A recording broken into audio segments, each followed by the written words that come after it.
So the basic approach to treat time series is the classical time series models.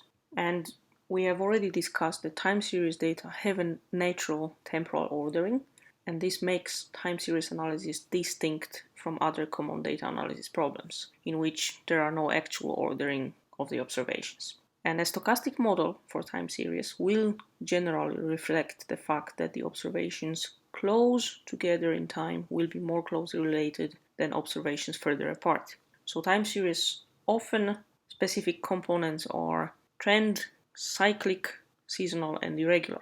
And it's important to mention here that cyclic and seasonal could be understood in a similar way. However, cyclic is a specific case of seasonal effect, but such that spans over years. For instance, in economy, some people say there are 4-year cycles or 7-year cycles. Usually, the kind of highest or the lowest resolution we get in time series is annual, and then that usually means that we have relatively few observations available, so there may not be enough data to actually identify the cycles. That's why usually this one is actually not treated in time series modeling.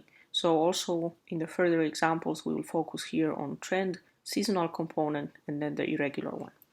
And classical time series approach means that those components we have listed could be decomposed from the data. So basic decomposition could be done via 3 different types of models. So one is additive model, where we would have just all those components, so trend, cyclic, seasonal, and irregular added up. Then we can have multiplicative model, where all of them are multiplied with each other.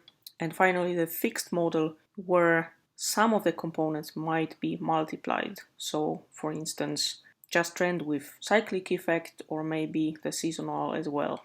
And the major question you could ask is, how do you know which type of decomposition to use? Well, at least between the first two, the major difference is that we use additive model when you can see that the amplitude of this seasonal variation remains roughly the same. So if you think of drawing the trend line here, and then you would want to remove that trend, then you would end up having kind of a wave which has the same amplitude. So that indicates that we should use additive model. Multiplicative model is appropriate if that amplitude increases over time.